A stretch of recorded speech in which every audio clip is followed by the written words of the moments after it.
만약 당신이 사랑하던 사람이 홍수에 떠내려가 사망 처리되었다면 그 사람을 30년 동안 기다릴 수 있으시겠습니까? 그리고 죽은 줄 알았던 그 사람이 어느 날 갑자기 당신 앞에 다시 나타난다면요? 지금 30년을 돌아 다시 완성되는 기적 같은 이야기가 시작됩니다. 이 이야기가 마음에 와 닿으신다면 영상이 끝난 뒤 조용히 구독과 좋아요로 응원해 주세요. 여러분의 작은 응원이 이렇게 따뜻한 이야기들을 계속 전하는 힘이 됩니다. 오늘도 함께 해주셔서 감사합니다. 이제 30년 전 그 여름으로 돌아가 보겠습니다. 남한강 지류가 마을 서쪽을 감싸고 흐르는 그 작은 동네를 사람들은 버들목이라고 불렀습니다. 버드나무 가지가 강물에 닿을 듯 늘어진 자리에 나루터가 있었고 나루터 옆으로는 낡은 방앗간이 있었으며 그 방앗간을 지나 오솔길을 따라 오르면 초등학교 하나가 산자락에 기대어 앉아 있었습니다.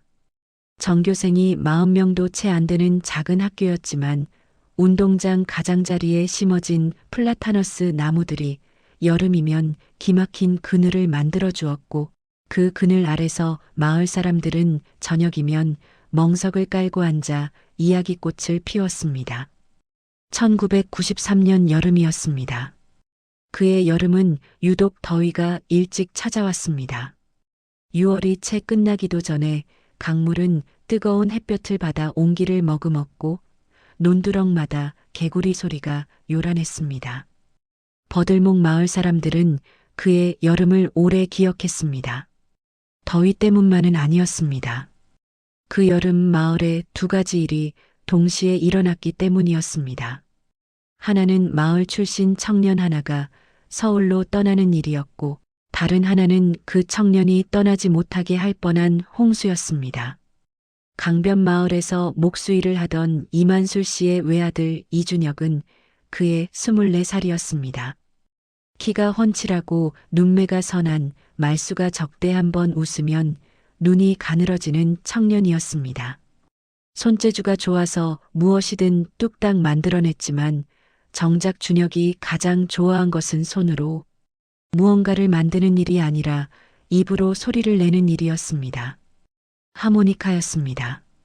초등학교 3학년 때 아버지가 충주장에서 사다 준 작고 낡은 하모니카 하나가 준혁의 평생 친구가 되었습니다. 처음에는 아무 소리나 삐삐 내다가 해가 지나면서 제법 가락을 맞추기 시작했고 중학교에 올라갈 무렵에는 어른들이 모인 자리에서 아리랑이나 고향의 봄을 연주하면 박수를 받을 만큼 솜씨가 늘었습니다. 준혁은 꿈이 있었습니다. 서울에 가서 음악을 배우고 싶었습니다. 하모니카 연주자가 되겠다는 것은 아니었습니다. 그저 음악이 좋았고 음악 안에 있고 싶었습니다. 작은 강변 마을에서 나고 자란 청년이 품기에는 어쩌면 너무 막연한 꿈이었지만 준혁은 그 꿈을 쉽게 놓지 않았습니다. 그리고 그 꿈과 함께 준혁에게는 포기하지 못하는 것이 또 하나 있었습니다. 윤서진이라는 이름의 여자였습니다. 서진은 마을 어귀에서 구멍가게를 운영하는 윤시댁의 외동딸이었습니다. 준혁보다 2살 아래인 22살이었는데 어릴 때부터 책을 좋아해서 마을 어른들은 서진이는 크면 선생님이 되겠다고 입을 모았습니다. 실제로 서진은 충주에 있는 전문대에서 문헌 정보를 공부하고 이제 막 고향으로 돌아온 참이었습니다. 두 사람이 서로를 다시 본 것은 그해 5월이었습니다. 서진이 충주에서 돌아온 다음 날 어머니 심부름으로 강변에 나온 서진은 나루터 끝 바위 위에 앉아 하모니카를 불고 있는 준혁을 보았습니다. 어릴 때부터 알던 동네 오빠였지만 몇 년 만에 다시 보니 낯선 사람처럼 느껴졌습니다. 아니, 낯설다기보다는 새로웠습니다. 준혁이 연주하는 곡은 고향의 봄이 아니었습니다. 서진이 한 번도 들어본 적 없는 낯선 멜로디였는데 강물 소리와 버드나무 잎 흔들리는 소리와 섞여서 묘하게 가슴 안쪽을 건드렸습니다. 서진은 자기도 모르게 멈춰서서 그 소리를 들었습니다. 얼마나 지났을까요? 준혁이 연주를 멈추고 고개를 들었을 때 바위 아래 서 있는 서진과 눈이 마주쳤습니다. 잠시의 어색함이 지나고 준혁이 먼저 웃었습니다. 서진이 아냐? 언제 내려왔어? 어제요. 충주는 괜찮았어? 네. 오빠는요? 아직 서울 안 갔어요? 준혁이 하모니카를 손바닥으로 가볍게 두드리며 말했습니다. 이번 가을에 올라갈 거야. 준비 중이거든. 서진은 고개를 끄덕였습니다. 그리고 자꾸 눈이 준혁의 손에 들려있는 하모니카 쪽으로 갔습니다. 방금 불던 거 무슨 곡이에요? 준혁이 잠시 생각하더니 말했습니다. 이름은 없어. 내가 만든 거라서. 서진이 눈을 약간 크게 떴습니다. 직접 만들었어요? 응. 이상해? 아니요. 좋았어요. 그 한마디가 시작이었습니다. 그의 여름 내내 두 사람은 강변에서 자주 만났습니다. 처음에는 우연인 척했습니다. 준혁이 저녁에 나루터에 나오면 서진이 산책 나온 것처럼 지나가다 멈추곤 했고, 서진이 책을 들고 강변 느티나무 아래 앉아 있으면 준혁이 심부름 가는 길이라며 잠깐 앉았다 가곤 했습니다. 그러다 7월이 되면서 우연이 아닌 약속이 되었습니다. 저녁 6시 나루터 느티나무 아래. 준혁은 하모니카를 가져왔고 서진은 책을 가져왔습니다. 준혁이 연주를 하고 서진이 책을 읽다가 어느 순간 책을 덮고, 연주를 듣다가 어느 순간 또 연주가 멈추고 두 사람이 이야기를 나누었습니다. 별것 아닌 이야기들이었습니다. 마을 어른들 이야기, 서울 이야기, 충주 전문대 이야기, 좋아하는 음식 이야기, 어릴 때 강에 빠졌던 이야기. 말하다 보면 해가 지고 해가 지면 모기가 달려들었지만 두 사람 다 일어날 생각을 잘하지 못했습니다. 서진이 준혁에게 처음으로 마음이 간 것이 언제인지는 정확히 기억하지 못합니다. 하지만 준혁이 서진을 처음 좋아하게 된 순간은 분명했습니다. 7월 중순의 어느 저녁이었습니다. 준혁이 자신이 만든 멜로디를 연주하고 있었는데 서진이 갑자기 물었습니다. 오빠, 이 곡에 이름 지어줄까요? 이름? 응. 곡에는 이름이 있어야 해요. 준혁이 웃으며 물었습니다. 그럼 뭐라고 할 건데? 서진이 잠시 강물을 바라보다가 말했습니다. 버들목이요. 이 마을 이름이잖아요. 이강 소리, 이 버드나무 소리 다 들어있는 것 같아서요. 준혁이 아무 말도 하지 않았습니다. 서진이 조금 쑥스러워하며 말했습니다. 이상해요? 아니. 준혁이 다시 하모니카를 들어 같은 멜로디를 불기 시작했습니다. 아까와 같은 곡인데 왠지 다르게 들렸습니다. 이름이 생겼기 때문인지도 모릅니다. 그 순간부터 그 곡의 이름은 버들목이 되었습니다.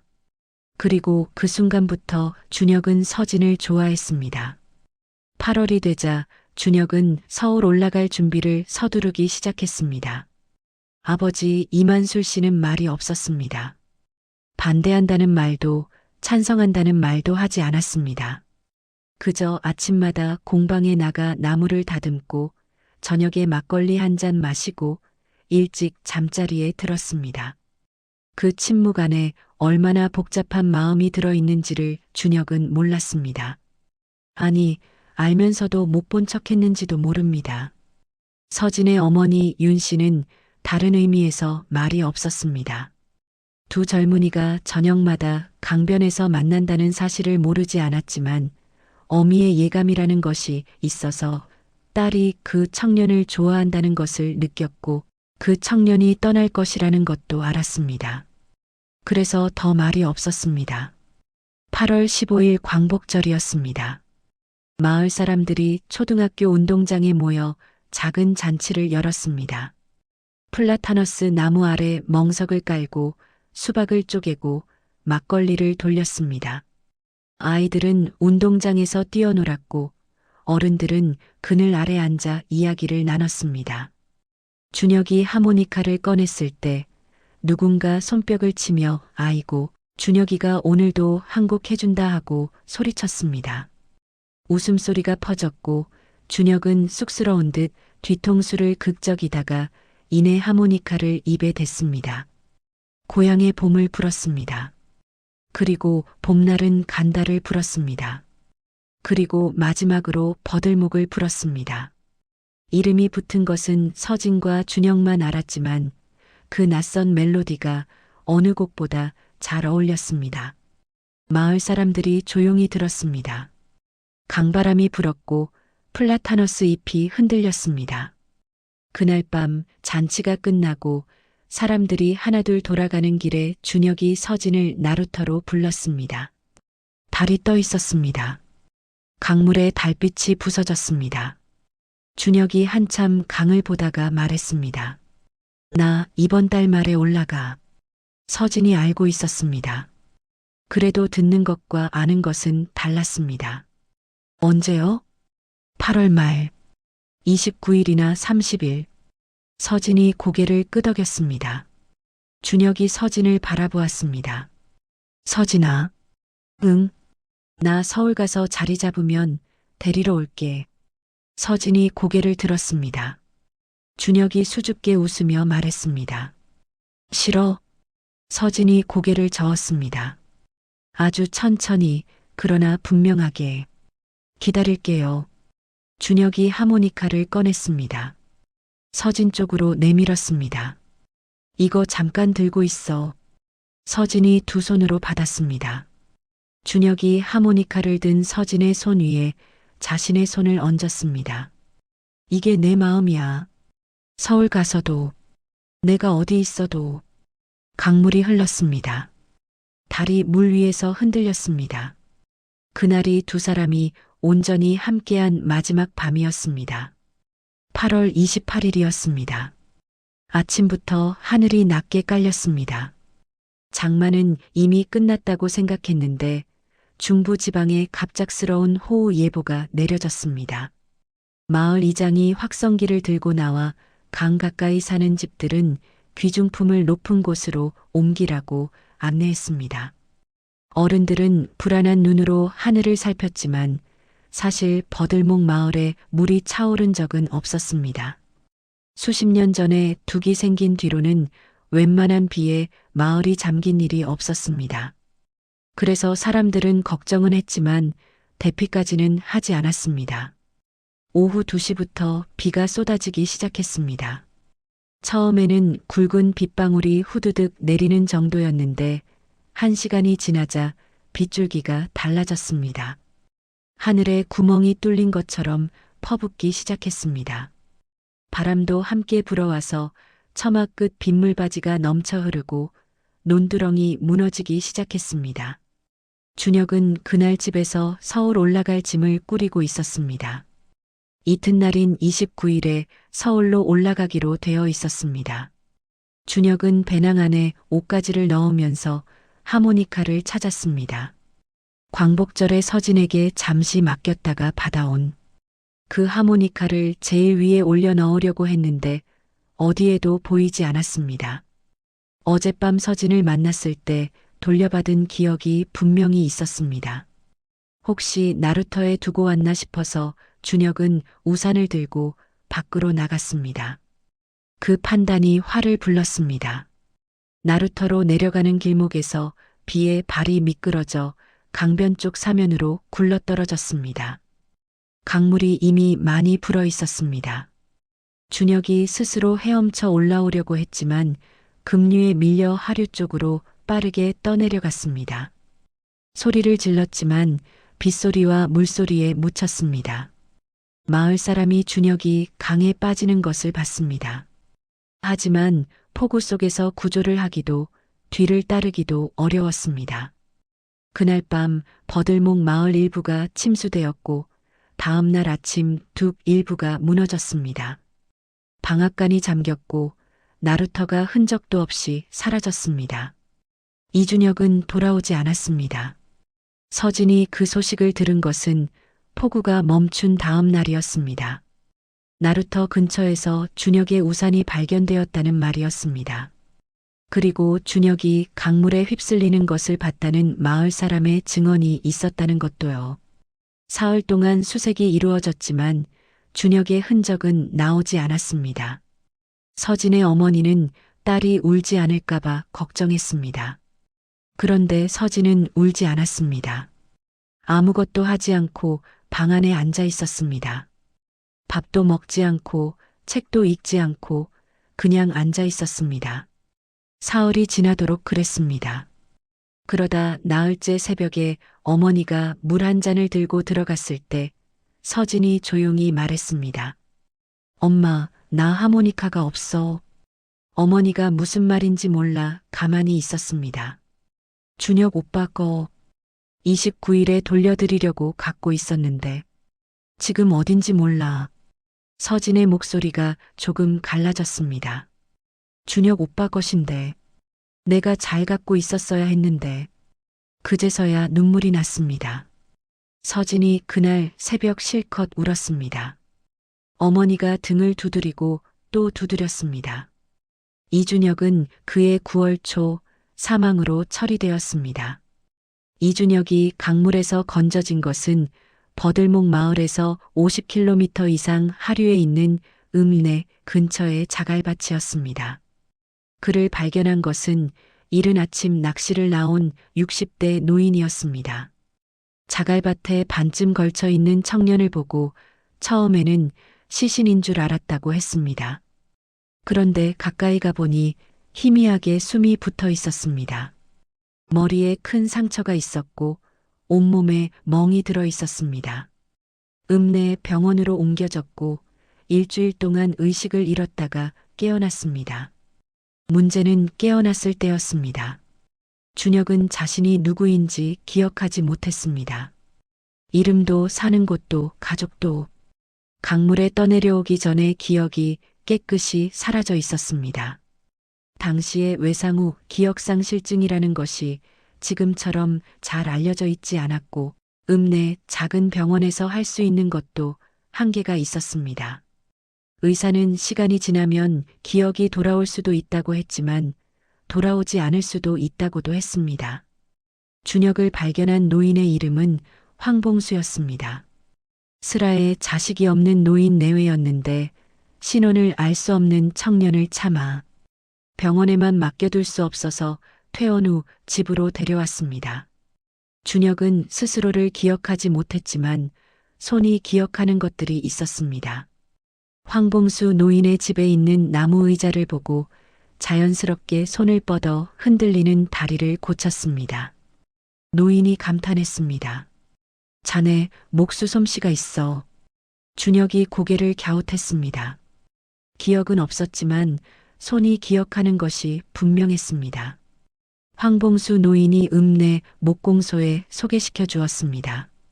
주인 최 씨는 일손이 부족하던 차에 솜씨 좋은 청년이 나타났으니 반갑게 받아들였습니다.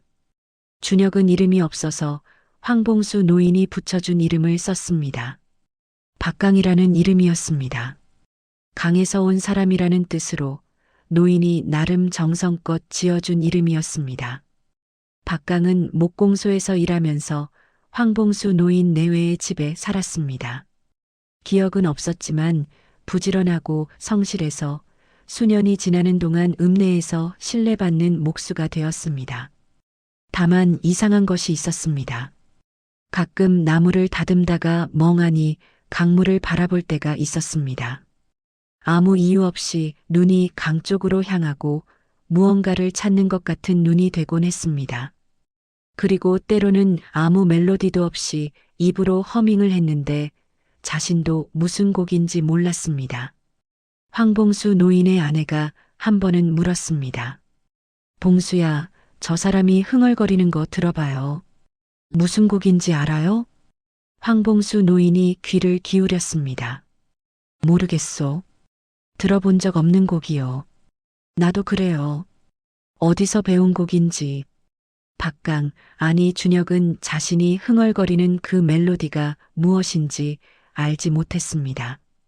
다만 그 멜로디가 흘러나올 때면 마음이 조금 따뜻해지는 것 같았고 동시에 이유 모를 그리움 같은 것이 가슴 어딘가를 건드렸습니다. 그리움의 대상이 무엇인지는 알 수 없었습니다. 박강은 그렇게 30년을 살았습니다. 황봉수 노인 내외가 차례로 세상을 뜨고 읍내 목공소도 주인이 바뀌고 또 바뀌었습니다. 박강은 40이 넘어서 독립해 조그만 목공방을 차렸습니다. 지방 소도시에서 가구와 소품을 만드는 무명 목수였습니다. 큰 돈은 없었지만 자신이 만든 것으로 살아가는 삶이 나쁘지 않았습니다. 결혼을 생각한 적이 없지 않았습니다. 하지만 기회가 올 때마다 이상하게 마음이 내키지 않았습니다. 이유를 설명할 수 없었습니다. 그냥 느낌이었습니다. 어딘가에 있는 누군가를 기다리는 것 같은 느낌. 그 느낌이 무엇인지 그는 끝내 알지 못했습니다. 54살이 될 때까지는 서진은 준혁이 떠난 것이 30년이 넘도록 지나도록 그 여름을 잊지 못했습니다. 잊을 수가 없었습니다. 잊으려고 하지 않은 것이 아니라 잊는 것이 무언가를 배반하는 것 같아서 스스로 놓지 않았는지도 모릅니다. 준혁의 사망 처리가 된 이듬해 봄, 서진은 임신 사실을 알았습니다. 어머니에게 말했을 때 한동안 침묵이 흘렀습니다. 그러다 어머니가 조용히 물었습니다. 어떻게 할 거냐? 서진이 대답했습니다. 나을 거예요. 어머니가 한숨을 쉬었습니다. 길고 깊은 한숨이었습니다. 그의 아버지가 없는데 있었어요. 있었는데 떠난 거예요. 어머니는 더 묻지 않았습니다. 1994년 11월 딸이 태어났습니다. 이름은 이유진이라고 지었습니다. 이서진의 설을 한자 빼고 대신 준혁의 성을 붙였습니다. 이미 없는 아버지지만 아이에게 아버지의 흔적을 남겨주고 싶었습니다. 이유진. 유진이는 버들목 마을에서 서진과 외할머니의 손에 자랐습니다. 서진은 딸을 키우면서 충주에 있는 마을 문고에서 일하기 시작했습니다. 나중에 자격증을 따서 작은 공공도서관에 취직했고 세월이 흐르면서 버들목 마을 근처 면사무소 산하의 작은 도서관 관장이 되었습니다. 버들목 마을을 떠나지 않았습니다. 이유가 있었습니다. 이유를 말로 꺼낸 적은 없었지만 서진 스스로는 알았습니다. 준혁이 마지막으로 있었던 곳이 버들목이었기 때문입니다. 그 마을을 떠나면 준혁과의 기억마저 흐릿해질 것 같았습니다. 유진이는 어릴 때부터 아버지가 없다는 것을 알았습니다. 하지만 어머니가 그 이유에 대해 자세히 말해주지 않았기 때문에 아버지에 대해 묻는 것이 어머니를 아프게 한다는 것을 아이는 일찍부터 알았습니다. 유진이가 10살 즈음 되었을 때 조심스럽게 한번 물었습니다. 엄마, 아빠가 나쁜 사람이야? 서진이 잠시 멈췄다가 말했습니다. 아니, 나쁜 사람 아니야. 그럼 왜 없어? 가버렸어. 오고 싶었는데 오지 못하게 됐어. 유진이가 고개를 끄덕였습니다. 알았어. 더 묻지 않을게. 그 대답이 서진을 더 아프게 했습니다. 아이가 참는다는 것을 알았기 때문이었습니다. 유진이는 어머니를 닮아 책을 좋아했습니다. 학교에서도 도서관을 가장 좋아했고 방과 후에는 어머니가 일하는 도서관에 자주 들렀습니다. 어머니 옆에서 책을 읽다가 어머니가 퇴근하면 함께 집에 걸어오는 것이 일과였습니다. 한 번은 도서관에서 음악 관련 책을 보다가 하모니카 사진이 실린 페이지를 오래 들여다보았습니다. 서진이 무심코 바라보다가 물었습니다. 하모니카가 궁금해? 유진이가 말했습니다. 응. 이게 어떤 소리인지 궁금해서. 서진이 잠시 침묵했습니다. 예쁜 소리가 나. 바람 소리 같기도 하고 물소리 같기도 한. 유진이가 어머니를 올려다보았습니다. 엄마, 들어본 적 있어? 서진이 웃으며 말했습니다. 응, 오래전에. 그 이상은 말하지 않았습니다. 유진이도 더 묻지 않았습니다. 유진이는 잘 자랐습니다. 대학에 가서 교육학을 전공했고 졸업 후에는 충주의 초등학교에서 교사로 일했습니다. 30살이 되던 해에 같은 학교 체육교사와 결혼했습니다. 남편은 성격이 온화하고 가정적인 사람이었습니다. 결혼식 날 유진이가 어머니 손을 잡으며 말했습니다. 엄마, 행복해야 해. 서진이 말했습니다. 나는 괜찮아. 너만 잘 살면 돼. 유진이가 고개를 저었습니다. 엄마도 행복해야 해. 나만큼. 그 말에 서진이 눈물을 참았습니다. 참지 못했습니다. 그렇게 서진은 54살이 되었습니다. 버들목 면사무소 산하의 작은 도서관 관장, 딸 하나, 사위 하나, 손주가 하나 태어났습니다. 봄에는 도서관 앞 화단에 채송화를 심고 여름에는 책 읽어주기 행사를 열고 가을에는 낙엽을 쓸고 겨울에는 아이들이 도서관에서 따뜻하게 책을 읽을 수 있도록 난로를 올렸습니다. 조용하고 반복적인 나날이었습니다. 불행하지 않았습니다.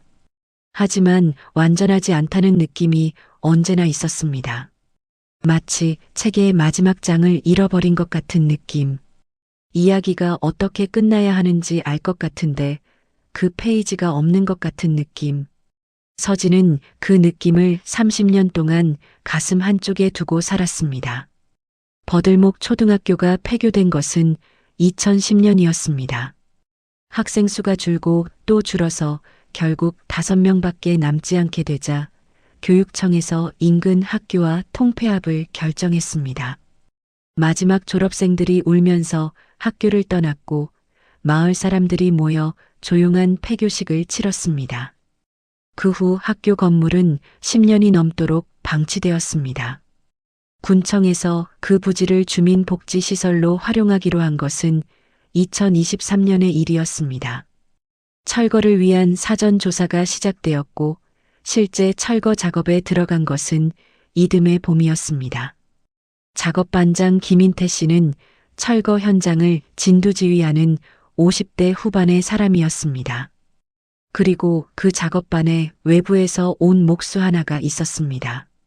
건물 내부 목조 구조물의 상태를 점검하고 안전 철거 방법을 조언하는 역할이었습니다. 이름은 박강. 버들목 마을에서 그를 아는 사람은 없었습니다. 충청 지역 소도시에서 목공방을 운영하다가 마침 이쪽 군청 발주 작업에 하청으로 연결된 것이었습니다. 박강은 버들목 마을을 처음 왔습니다. 적어도 기억으로는 그랬습니다. 그런데 이상했습니다. 마을 어귀로 들어서는 순간 그 낯선 감각이 왔습니다. 처음 보는 곳인데 낯설지 않은 감각. 강변의 버드나무가 눈에 들어왔을 때 그것이 더 강해졌습니다. 강바람 냄새가 코에 들어왔을 때는 잠시 걸음을 멈출 뻔했습니다.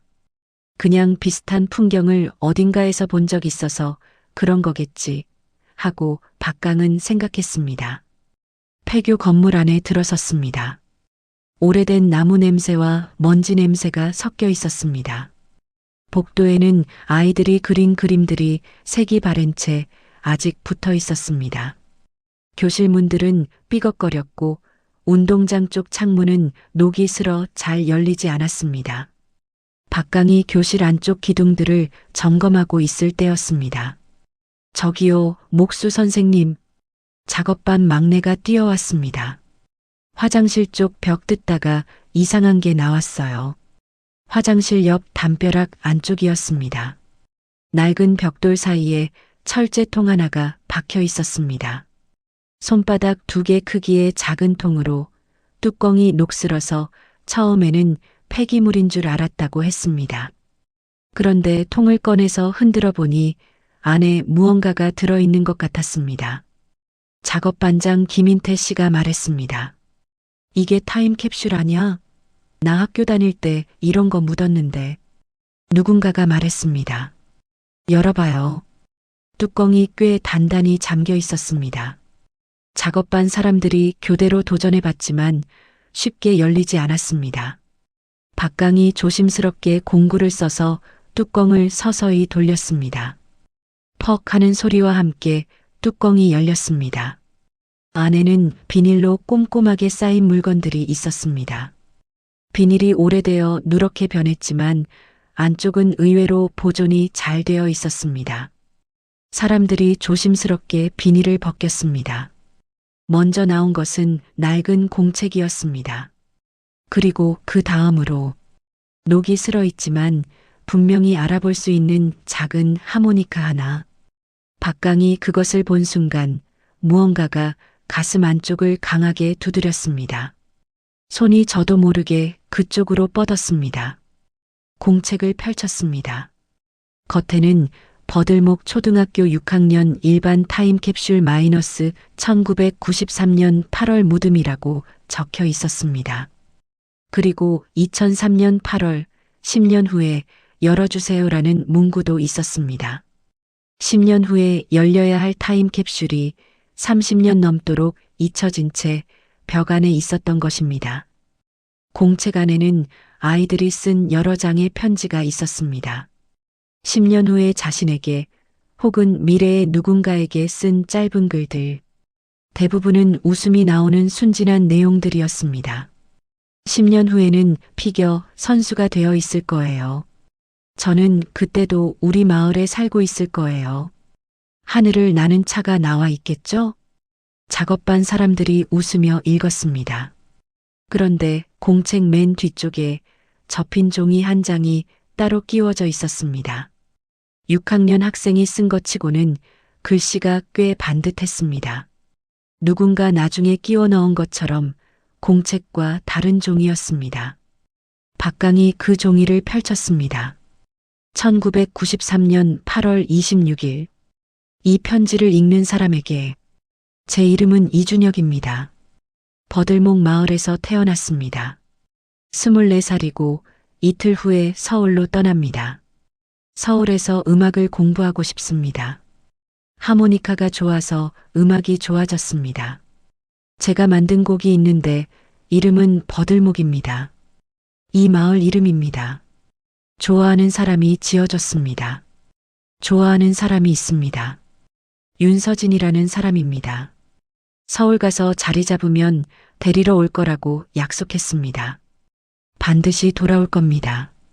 이 하모니카를 여기 두고 가는 것은 제가 반드시 돌아온다는 증거로 남겨두는 겁니다. 돌아오면 찾아가겠습니다. 만약 제가 못 돌아오면 이 하모니카가 저 대신 이 마을을 지키길 바랍니다. 버들목을 사랑합니다. 이준혁? 박강은 그 편지를 2번 읽었습니다. 3번째 읽다가 멈췄습니다. 이준혁? 그 이름이 낯설지 않았습니다. 낯설지 않은 정도가 아니라 가슴 안 어딘가에서 무언가가 흔들리기 시작하는 것이 느껴졌습니다. 버들목이라는 단어가 눈에 들어왔습니다. 마을 이름을 본 순간 입안에서 자기도 모르게 무언가가 흘러나왔습니다. 멜로디였습니다.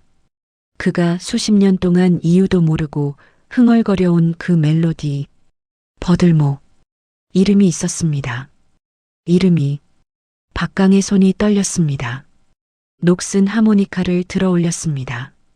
30년 이상 벽 안에 있었던 것인데 비닐로 잘 쌓여 있어서인지 녹이 슬기는 했지만 형태는 온전했습니다. 그걸 입에 가져다 댔습니다. 소리가 나왔습니다. 아주 작고 쉰 소리였지만 분명히 소리가 났습니다. 그 소리가 귀에 들어오는 순간 박강의 눈앞이 흔들렸습니다. 강이 보였습니다. 버드나무가 보였습니다. 달빛이 보였습니다. 달빛 아래서 웃고 있는 얼굴이 보였습니다. 강물 소리가 들렸습니다. 누군가의 웃음소리가 들렸습니다. 그리고 목소리가 들렸습니다. 버들목이요. 이 마을 이름이잖아요. 박강의 눈에서 눈물이 흘렀습니다. 그는 자신이 왜 우는지 알지 못했습니다. 아니, 조금씩 알 것 같았습니다.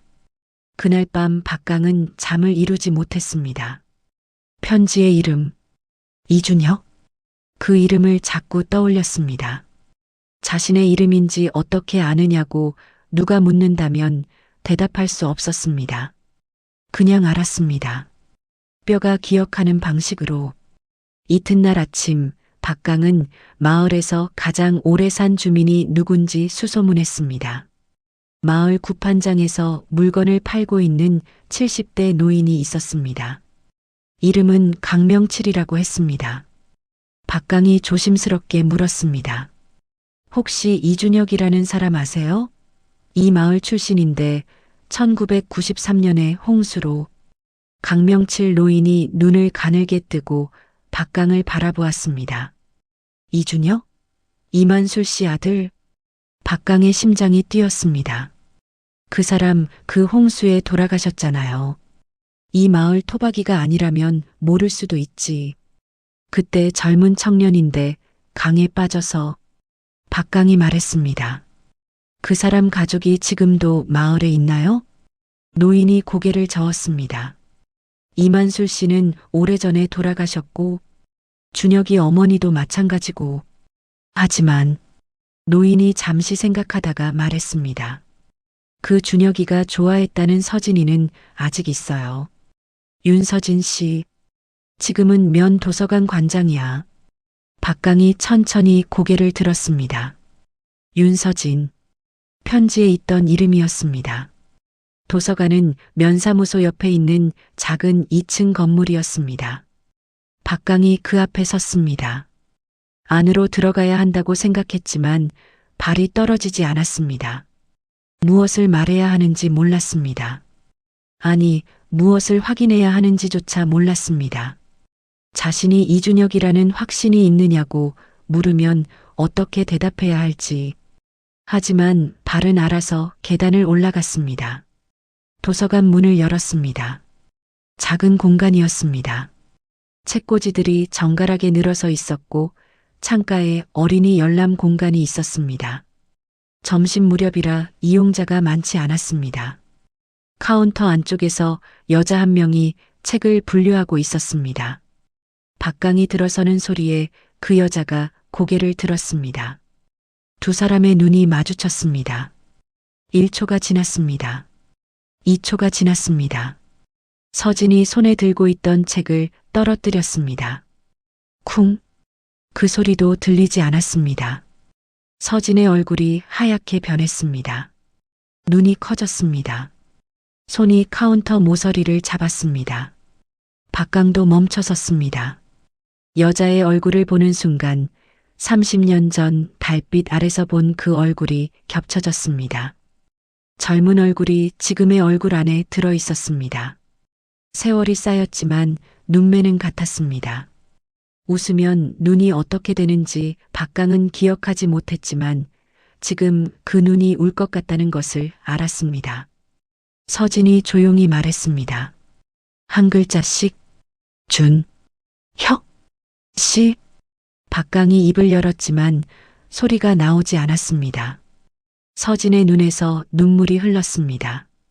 그 눈물을 보는 순간 박강의 가슴 어딘가에서 마지막으로 잠겨있던 문이 열리는 것 같았습니다.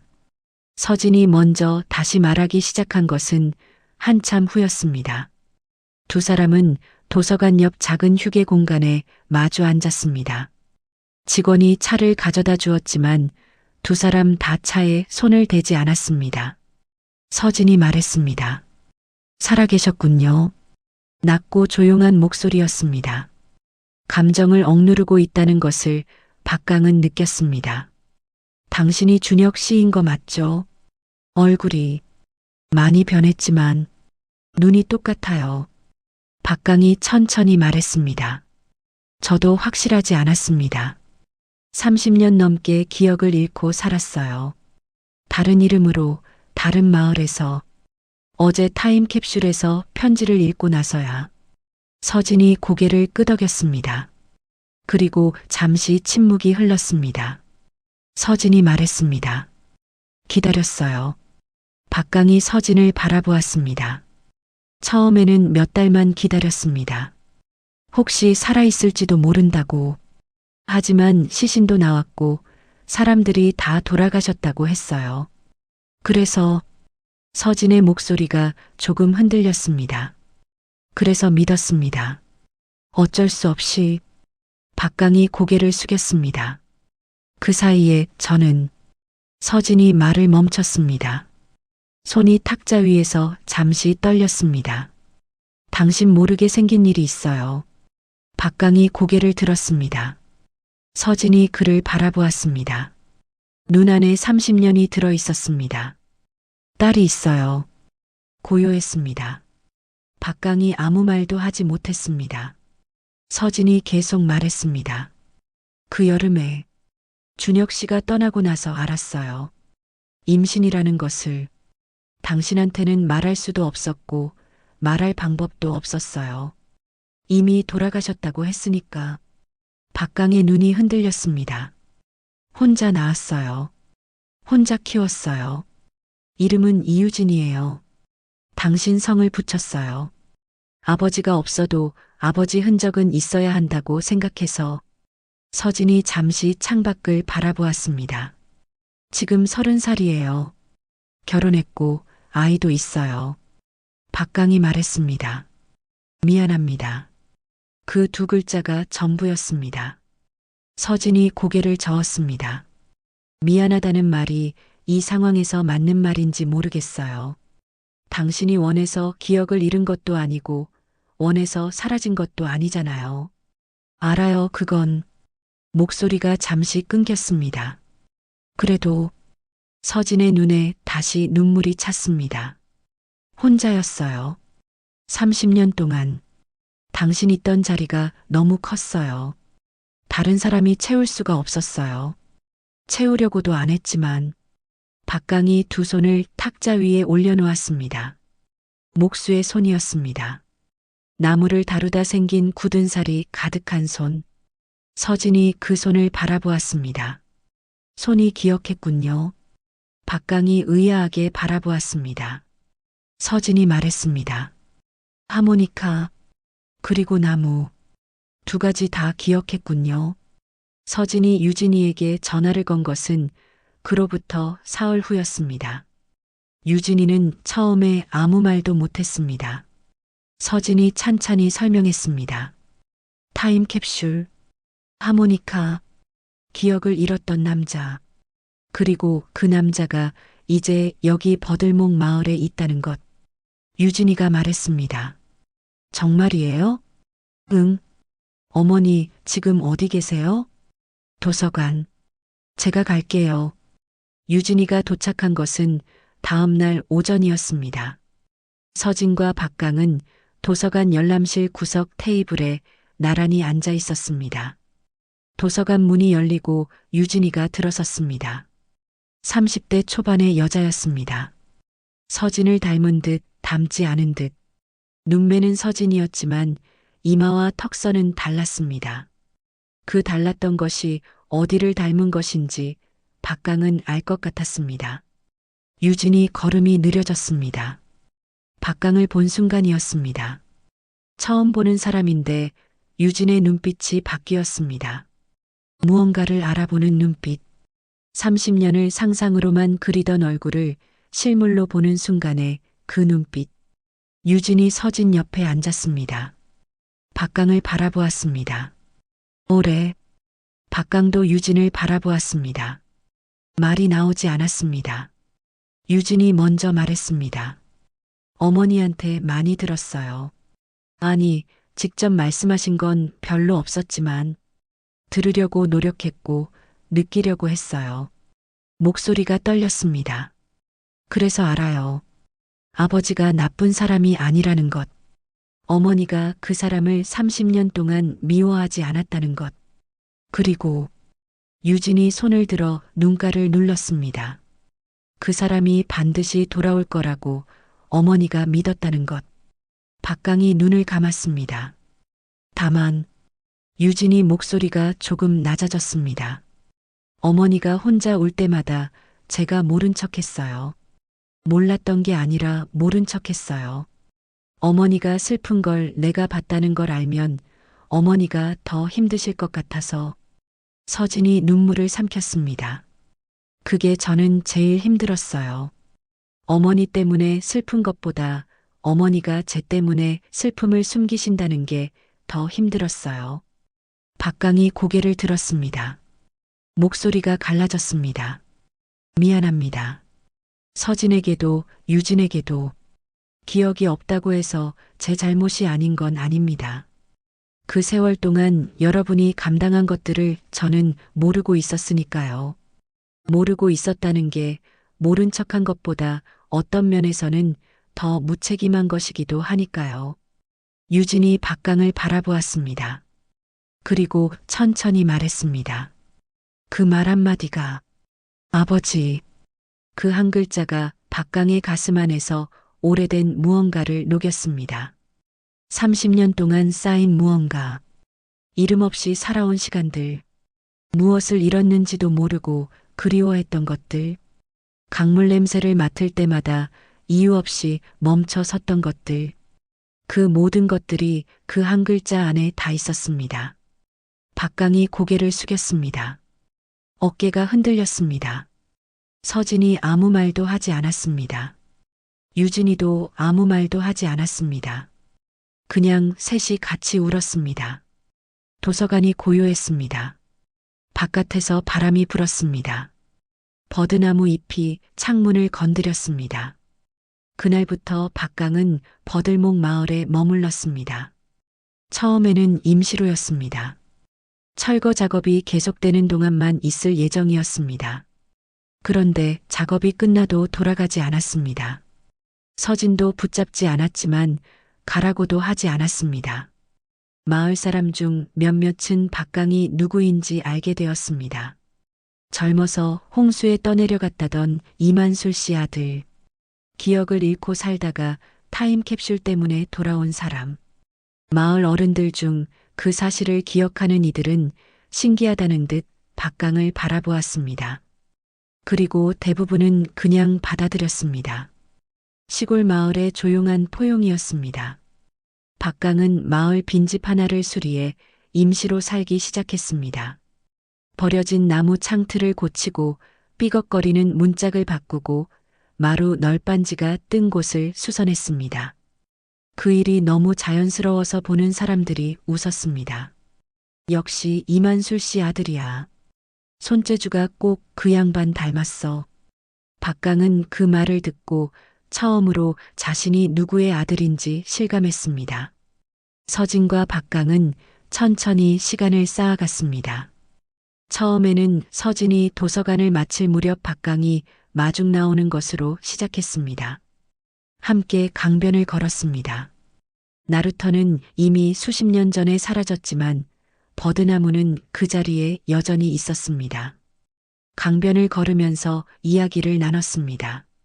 서진이 유진이를 키운 이야기, 도서관을 처음 시작한 이야기, 마을에서 그냥 살기로 결심한 이야기, 때로는 밤에 혼자 강가에 나와 앉아 있었다는 이야기, 박강이 기억 없이 살아온 이야기, 황봉수 노인 내외에 대한 이야기, 목공일을 배우게 된 이야기, 자신도 모르게 흥얼거렸던 멜로디가 버들목이었다는 것을 알게 된 순간의 이야기. 이야기를 나눌수록 두 사람 사이에 있던 30년의 거리가 조금씩 좁혀지는 것 같았습니다. 완전히 사라지지는 않았습니다.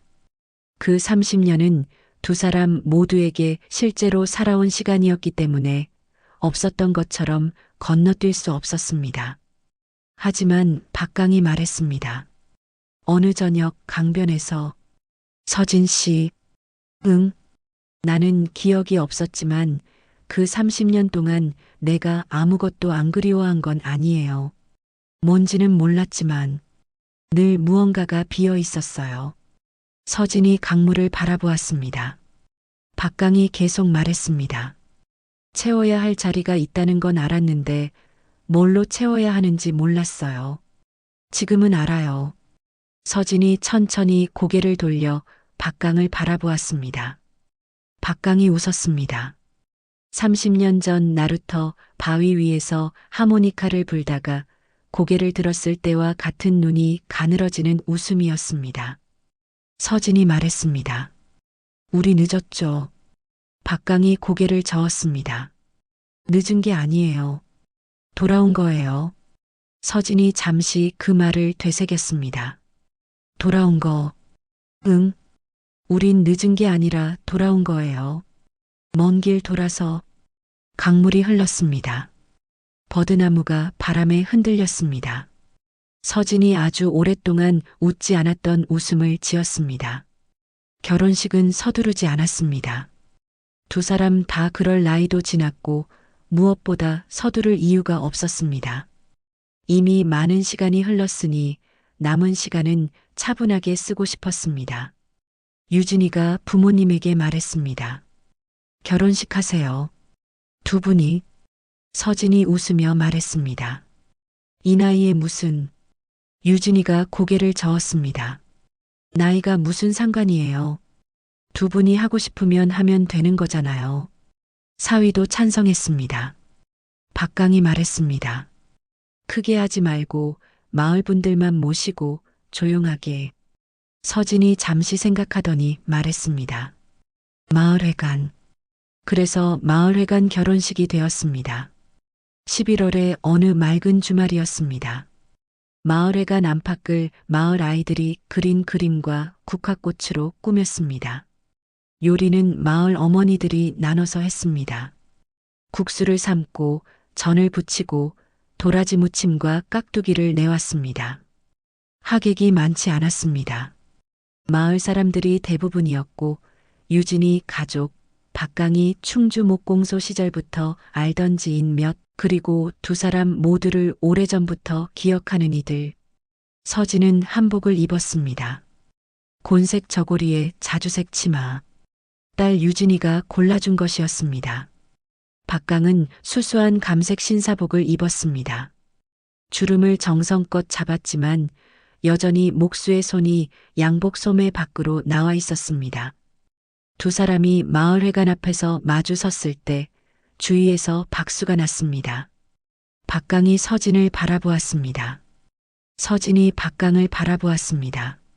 아무 말도 없었지만 그 침묵 안에 30년이 다 들어 있었습니다. 주례가 따로 없었습니다. 마을 이장이 나와서 짧게 인사말을 하고 두 사람이 서로를 향해 고개를 숙였습니다. 유진이가 울었습니다. 사위가 유진이 등을 두드렸습니다. 유진이 아이 3살짜리 하유리는 엄마가 왜 우는지 몰라서 같이 울었습니다. 마을 어르신 한 분이 손수건으로 눈가를 닦으며 말했습니다. 이래서 인생이 묘한 거야. 식이 끝나고 음식을 먹을 때였습니다. 유진이가 박강에게 조용히 건넸습니다. 이거요. 낡은 하모니카였습니다. 타임캡슐에서 나온 그것이었습니다. 박강이 손으로 받았습니다. 아직 소리 나요. 제가 충주에서 악기 수리하는 분한테 가져갔더니 녹답고 조금 손보면 된다고 해서 가져갔다 왔어요. 박강이 유진을 바라보았습니다. 유진이 말했습니다. 아버지 거잖아요. 돌아와야 할 것이. 박강이 하모니카를 손에 쥐었습니다. 입으로 가져갔습니다. 소리가 났습니다. 30년 전과 같은 소리였습니다. 아니, 조금 달랐습니다. 세월의 무게가 얹힌 소리였습니다. 하지만 그 소리가 더 깊었습니다. 버들목이 흘렀습니다. 마을회관 안에 있던 사람들이 하나둘 조용해졌습니다. 아무도 그 곡을 알지 못했지만 모두가 그 소리에 귀를 기울였습니다. 서진이 눈을 감았습니다. 1993년 여름이 돌아오는 것 같았습니다. 강물 소리, 버드나무 소리, 달빛, 그리고 그때 이 사람이 처음 이 곡을 만들어 불었을 때의 저녁 공기. 그것이 30년이 지나서 여기 이 마을 회관에서 다시 흘렀습니다. 세월이 지났습니다. 버들목 마을에 가을이 왔습니다. 강물은 여전히 흘렀습니다. 버드나무는 올가을에도 노랗게 물들었습니다. 나루터가 있던 자리에는 이제 작은 산책로가 생겨서 아침 저녁으로 마을 사람들이 오갔습니다. 강가 벤치에 노부부가 앉아 있었습니다. 남자는 65이었습니다. 머리가 반백이었고 손에는 여전히 굳은 살이 가득했습니다. 목공방은 이제 크지 않았지만 그 안에서 만들어진 것들이 마을 여기저기에 있었습니다. 도서관 입구에 있는 나무 벤치도, 마을 어기 이정표 기둥도, 마을회관 마루도 이 사람의 손에서 나왔습니다. 여자는 63이었습니다. 도서관 관장직은 지난 봄에 후임자에게 물려주었습니다. 은퇴 후에는 일주일에 2~3번 도서관에 들러 어린이 책 읽어주기 봉사를 했습니다. 책이 많은 집, 책 냄새 나는 사람, 이제는 그게 윤서진이라는 사람의 전부였습니다. 그리고 그 두 사람 사이에 작은 아이가 앉아 있었습니다. 13살짜리 하율이었습니다. 유진이와 사위가 낳은 외손자, 박강에게는 외손자, 서진에게도 외손자, 하율이는 할아버지 손을 잡고 있었습니다. 할아버지, 응? 그 하모니카 가져왔어요? 박강이 주머니에서 낡은 하모니카를 꺼냈습니다. 하율이 눈이 빛났습니다. 가르쳐 주기로 했잖아요. 그랬지. 박강이 하모니카를 하율에게 건넸습니다. 하율이 두 손으로 받았습니다. 조심스럽게 오래된 것에 대한 경의가 느껴지는 태도였습니다. 이게 얼마나 됐어요? 내 엄마 태어나기도 전부터. 하율이 눈이 더 커졌습니다. 와. 서진이 그 옆에서 강물을 바라보았습니다. 10년 전 마을회관 결혼식을 했습니다. 그때 마을 어르신이 했던 말이 생각났습니다. 이래서 인생이 묘한 거야. 묘하다는 것이 어떤 것인지 서진은 이제 잘 알았습니다. 묘한 것은 신기한 것과 달랐습니다. 신기함은 금방 지나가지만 묘함은 가슴 안에 오래 머물렀습니다. 생각할수록 더 깊어졌습니다. 30년 전에 잃어버린 사람이 타임캡슐 하나 때문에 돌아왔다는 것. 그 사람이 기억은 잃었지만 손의 기억은 잃지 않았다는 것. 하모니카의 멜로디는 기억하지 못했지만 멜로디 자체는 잃어버리지 않았다는 것. 그리고 가장 묘한 것은 서진 자신이 그 30년 동안 그 사람의 흔적을 놓지 않았고 그 흔적이 결국 그를 찾아왔다는 것. 잃어버렸다고 생각했는데 잃어버린 것이 아니었습니다. 멀리 돌아간 것이었습니다. 할아버지, 이렇게요? 하율이가 하모니카를 입에 갖다 댔습니다. 삐 하고 첫소리가 났습니다. 음정이 맞지 않았지만 그게 오히려 귀여웠습니다. 박강이 웃었습니다. 입술을 좀 더 모으고 그리고 세게 불지 말고 천천히 숨을 내보내. 하율이가 집중해서 다시 불었습니다. 이번에는 조금 나았습니다. 이번엔 어때요? 좋아. 점점 나아지고 있어. 그 곡 가르쳐 줄 거죠? 할머니가 이름 지어준 곡. 서진이 고개를 돌렸습니다. 하율이가 할머니를 바라보며 말했습니다. 할머니가 이름 지었다고 했잖아요. 버들목이라고. 서진이 살짝 웃었습니다. 할아버지가 만든 곡이야. 할머니는 이름만 지어줬어. 그래도 이름이 있어야 곡이 되는 거 아니에요? 박강이 옆에서 웃었습니다. 맞는 말이야. 박강이 하율에게서 하모니카를 돌려받았습니다. 입에 대고 천천히 불기 시작했습니다. 버들목이었습니다. 처음 몇 소절이 흘렀을 때 강바람이 함께 불어왔습니다. 버드나무 잎들이 흔들렸습니다. 강물이 반짝였습니다. 서진이 눈을 감았습니다. 1993년 여름의 저녁이 왔습니다. 달빛이 왔습니다. 젊은 남자가 바위 위에서 하모니카를 불고 있는 모습이 보였습니다. 그리고 그것을 처음 들었을 때의 자신이 보였습니다. 강변 아래서 소리에 이끌려 멈춰선 22살의 서진. 그때와 지금이 겹쳤습니다. 그 사이에 30년도 다 있었습니다. 아이를 낳은 날, 혼자 울었던 밤, 도서관에서 책을 쌌던 오후들, 딸이 아버지라는 말을 처음 했을 때 울었던 박강의 어깨, 모두 다 있었습니다. 좋은 것도 아팠던 것도. 하유리가 할아버지 옆에 바짝 붙어 앉아서 하모니카 소리를 들었습니다. 강물 소리와 하모니카 소리가 섞였습니다. 하유리가 조용히 물었습니다. 할아버지, 이 곡 부르면 뭐가 생각나요? 박강이 잠시 연주를 멈추었습니다. 그리고 서진을 바라보았습니다. 서진이 그를 바라보았습니다. 두 사람이 말없이 미소를 나누었습니다. 박강이 하율에게 말했습니다. 여름이 생각나. 어떤 여름이요? 아주 오래된 여름. 근데 하나도 안 오래된 것 같은 여름.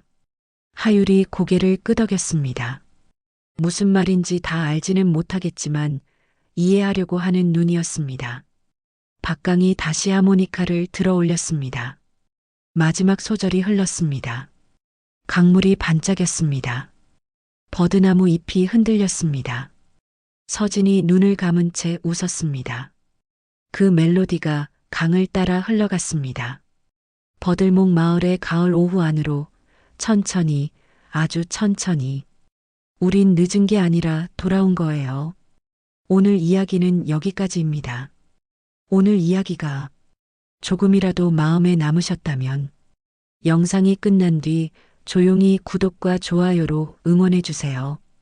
여러분의 따뜻한 관심이 이런 이야기들을 계속 전할 수 있는 힘이 됩니다. 댓글에는 여러분이 잊지 못한 한 사람 혹은 다시 돌아오길 바랐던 시간이 있다면 함께 나눠주세요. 오늘도 끝까지 함께 해주셔서 진심으로 감사드립니다. 다음 이야기에서 더 좋은 이야기로 다시 뵙겠습니다. 감사합니다.